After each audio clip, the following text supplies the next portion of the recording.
Ayo, guru-guru tuh punya harta karun tuh banyak yang bisa jadi produk yang dengan sendirinya si produk itu kan dibutuhin orang lain. Itu mendatangkan fulus, cuan gitu kan. Ya. Profesi guru bukan yang maaf harus dikasihani, pahlawan tanpa tanda jasa. Yang selama ini kita kenal gajinya kecil, perlu dikasih segala macam. Ayo, kita tuh bisa berdaya gitu. Jangan lupa like, share, dan subscribe, dan komen, dan tekan tombol loncengnya ya.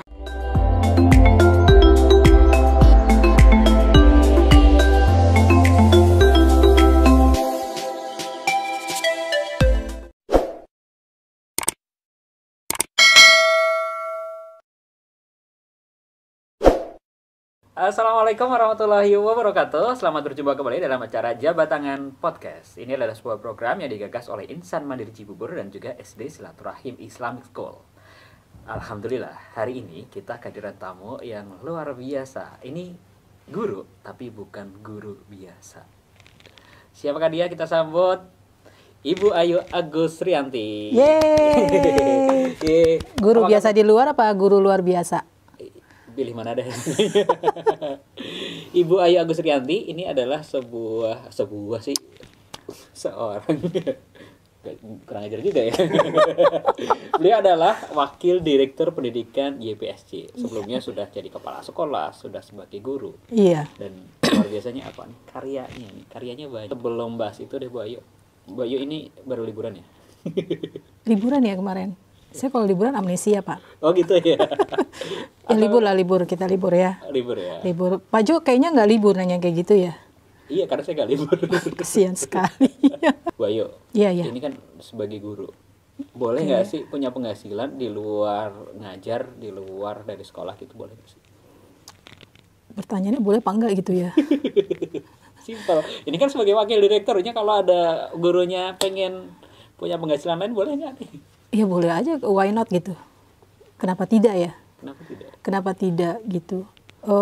Karena biasanya seseorang yang punya sesuatu yang kreatif, yang memenuhi kebutuhan orang lain, gitu ya, apapun itu, nggak mesti guru, pasti mendatangkan tadi ya, yang tadi Mas Jo bilang, boleh nggak nyari tambahan gitu.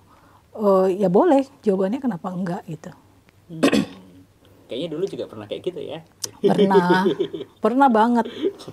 Karena jujur aja saya tuh bukan background dari jurusan pendidikan ya. Cuma memang passionnya ngajar.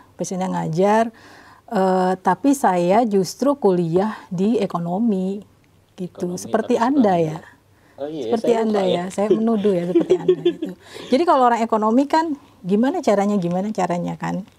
Udah menikah, udah punya anak gitu. Tapi yang pengennya itu, karena saya nggak bakat dagang jualan gitu, saya nggak bakat itu ya.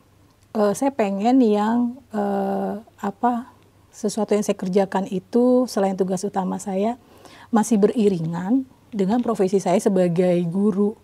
Gitu.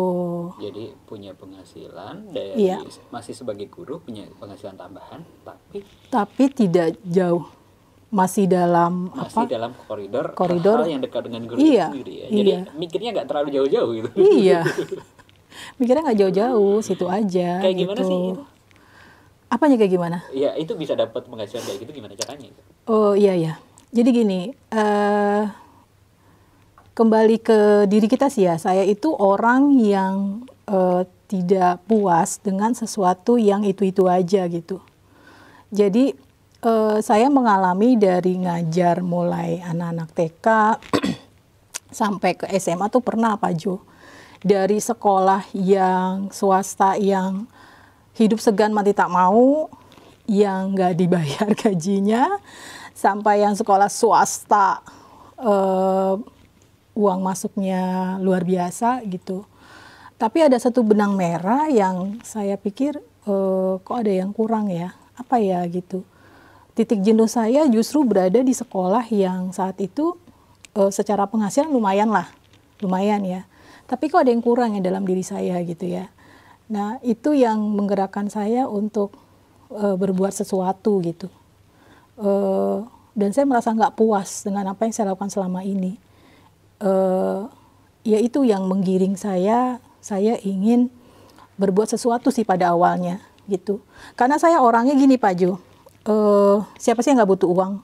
Betul nggak? Siapa yang nggak butuh uang? Saat itu juga suami saya guru, kami juga pengen punya rumah sendiri dong, kami juga pengen punya kendaraan dong. Akhirnya memang jalan tercepat kan jadi guru LES. Apa itu? Oh. Guru les. Guru les kan. Saya pernah ikut jejaknya tapi secara fisik saya tidak kuat dan saya tidak suka. Kenapa nggak suka? Karena saya pulang ke rumah dalam keadaan capek, kasihan anak saya kan. Gitu ya. Dan saya pasti pulang harus sore. Akhirnya saya memilih apa ya? Satu penghasilan tambahan yang saya juga rasa keingintahuan saya terpenuhi, sisi kreatif saya juga berkembang. Akhirnya waktu itu justru dari suami dapatnya gitu.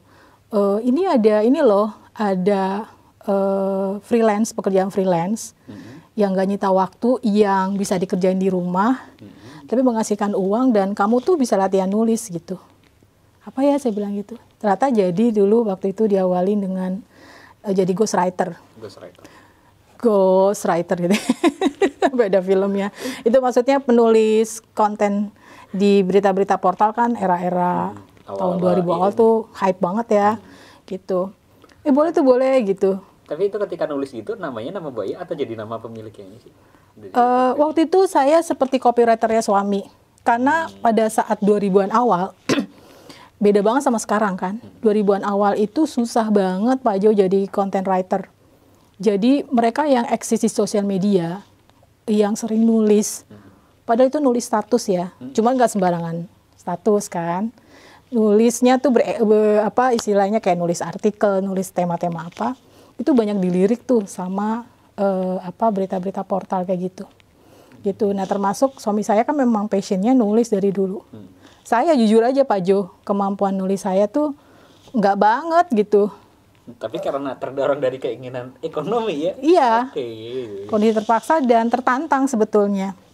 Karena gini tertantangnya, ayo nulis yang nggak boleh plagiat, nggak boleh niru orang. Karena itu nanti ada ininya, mereka tuh punya editor gitu ya. Di situ saya belajar banget.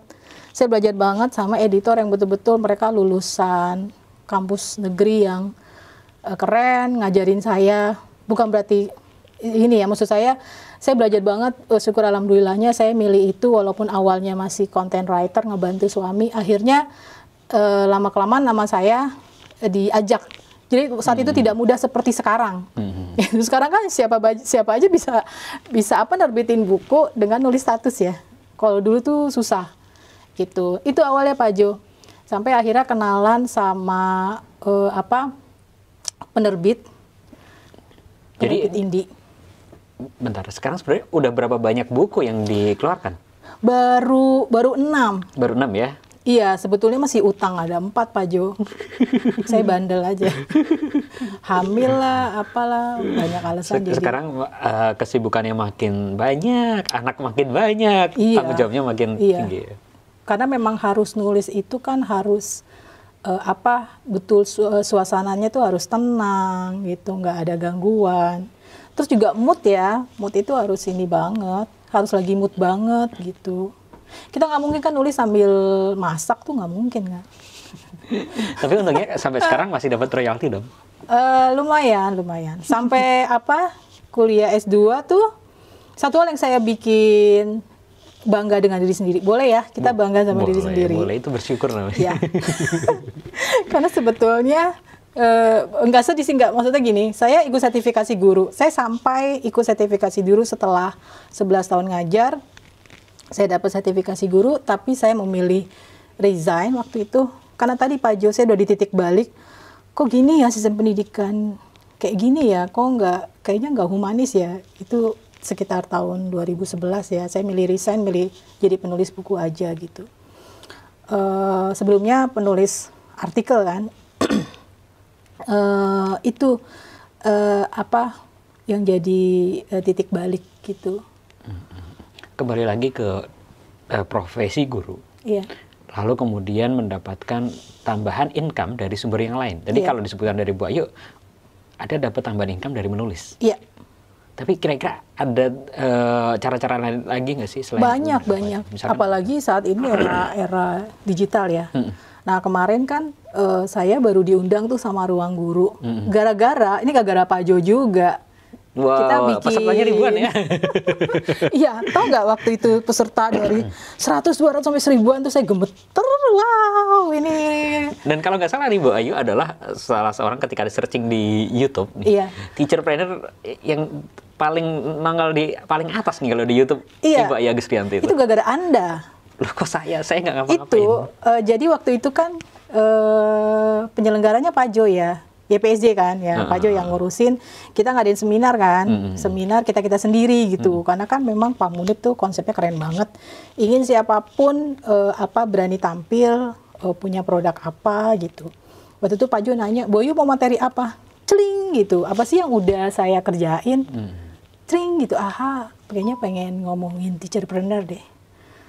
Sebelumnya saya nggak searching Pak Jo teacherpreneur itu apa. Demi Allah. Saya nggak searching teacherpreneur itu apa. Cuman gini, teacher yang dia bisa menghasilkan karya yang kreatif, berarti ada preneur-preneurnya. Teacherpreneur deh Pak Jo, gitu ya. Waktu itu saya ngasih ide. Akhirnya itu, yang waktu itu gratis, pesertanya lumayan ada yang dari Papua. Iya, jauh-jauh. Excited banget sampai kita bikin grup, inget nggak?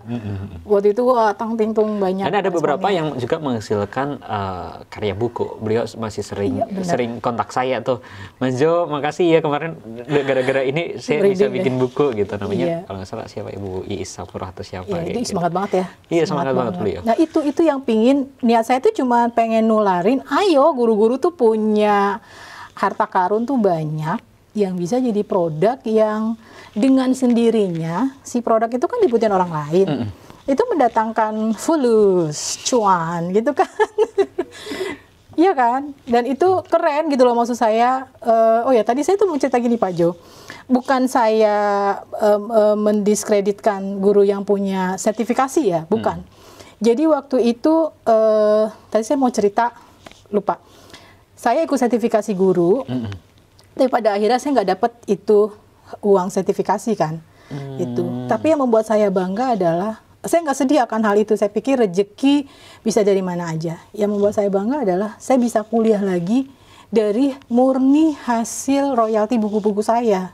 Wow, gitu. Dari royalti buku bisa lanjut S2 gitu. Iya, dan itu membuat saya lebih, bukan lagi-lagi saya tidak mengecilkan guru yang dapat sertifikasi ya.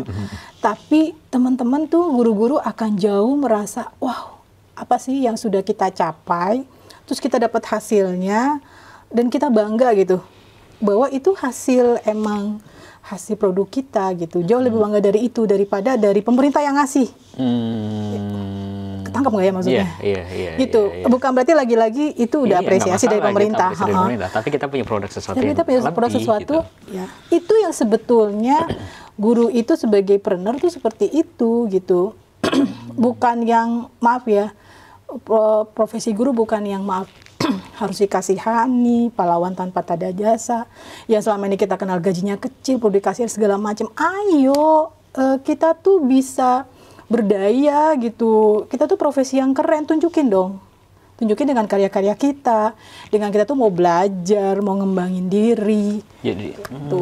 Jadi sebagai guru bukan berarti harus kita mengeluhkan kayak gitu ya, tetapi bagaimana kita harus berproduktivitas yang mampu melahirkan sesuatu value yang baru. Yes, harus kayak gitu.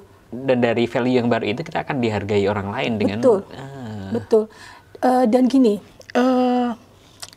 jangan juga berpikiran rezeki itu berupa uang aja Pak Jo, betul nggak? Iya betul. Itu. Jadi gini, kadang kan yang kita salah kaprah adalah guru itu, saya harus ngejar tambahan nih, les sana, les sini, sambil jualan ini, jualan itu. Dagang ini, bisnis itu nggak ada hubungannya gitu. Kalau kita fokus, berdedikasi, kita betul-betul cinta nih sama dunia pendidikan, terus kita punya karya dari hasil kita ngajar atau selama mendidik, dengan sendirinya rezeki-rezeki itu datang. Sekali lagi tidak hanya uang, tapi bisa berupa peluang, kesempatan, bertemu dengan orang-orang yang penting, mendapat tadi mungkin beasiswa segala macam. Itu rezeki-rezeki yang kita dapatkan kalau kita tuh berkembang sebagai guru tadi, muncul preneurship-nya. Ya, sisi kreatif dari seorang guru tuh muncul tuh dengan sendirinya akan mendatangkan tadi rezeki. Saya boleh cerita gini ya. Saat kita ngisi seminar webinar Teacherpreneur, itu kan gratis ya. Tapi saya pikir gini, niat saya saat itu, saya mau berbagi, mau ngasih semangat ke guru-guru, ayo jangan seperti apa sih, kita tuh lemah, aduh tergantung sama pemerintah, gitu maksud saya. Lemah itu tergantung sama pemerintah, mengeluh, aduh gaji saya begini, tapi nggak berjuang gitu loh, nggak belajar buat jadi lebih guru yang lebih pintar, lebih kreatif, enggak telaten ngurusin siswa nih sampai dia jadi seseorang yang wow gitu ya. Saya pengen nularin semangat itu ke guru-guru supaya ayo kalian tuh punya harta karun tuh yang luar biasa yang bisa jadi produk.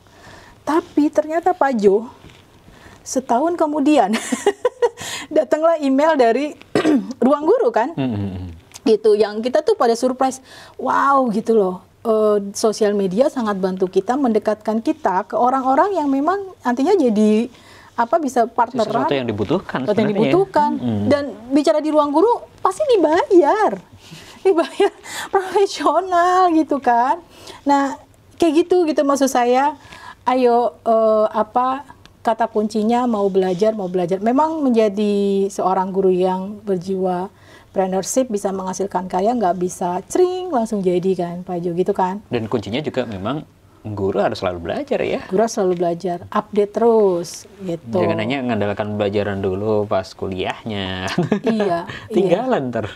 Betul. Apalagi di ini nih, di zaman digital ini Bu. Iya. Kayaknya peluangnya juga luar biasa. Luar biasa ya. Luar biasa.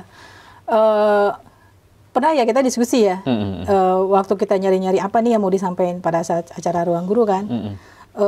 Di situ Pak Jo nunjukin ada guru waktu zaman pandemik, dia bikin akun YouTube kan, dari kalau nggak salah dari daerah Jawa mana gitu ya, bukan pusat, bukan DKI Jakarta loh. Terus dia bikin posting materi pelajaran pakai PowerPoint yang menurut saya semua guru tuh bisa. Sederhana ya. Gitu, dan subscribernya makin banyak. Itu kan juga jadi dengan sendirinya ada peluang-peluang tambahan. Gitu. Tapi caranya keren gitu loh maksud saya. Caranya keren dan itu emang beriringan sama keseharian dia sebagai guru gitu.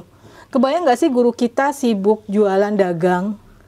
Nggak berhubungan ya? Nggak ada hubungannya sama guru. Akhirnya pada saat dia ngajar, dia udah capek segala macam, nyari tambahan, kerja sampai malam gitu. Tapi kalau itu beriringan, karya dia itu justru menguatkan dia sebagai guru, bikin strategi ngajarnya jadi tambah keren. Nah itu baru tuh apa yang disebut teacherpreneur kamu saya.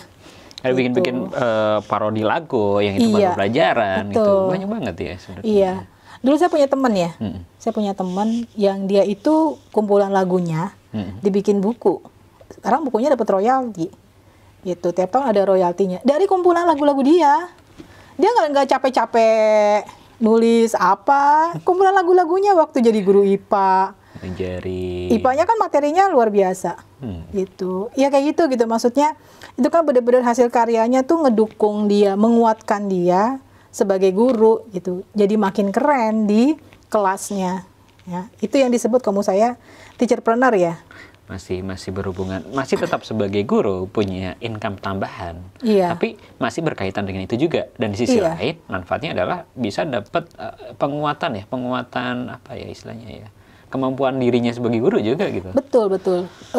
Saya ingat waktu saya nulis buku Wujudkan Cita-Cita Anak Pak Jo, itu kan murni yang tulisan saya paling hanya 30%.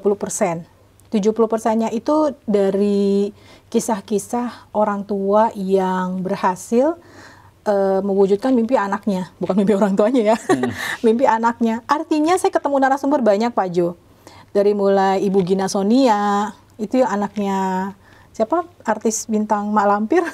Saya nggak tahu. Nggak pernah nonton sinetron, nggak apa. Bu, sepertinya bukan di zaman saya. Oh, Anda masih muda ya? Oke. Terus ketemu Bunda Helvitiana Rosa gitu. Banyak saya ketemu orang, terus ketemu sama siapa tuh yang anaknya desainer tapi dia tunarungu. Namanya Raffi itu. Dan masih banyak lagi saya ketemu orang tua luar biasa, orang tua dan anak luar biasa. Dan narasumber itu Pak Jo, itu berguna di sekolah saya. Karena saya jadi kenal.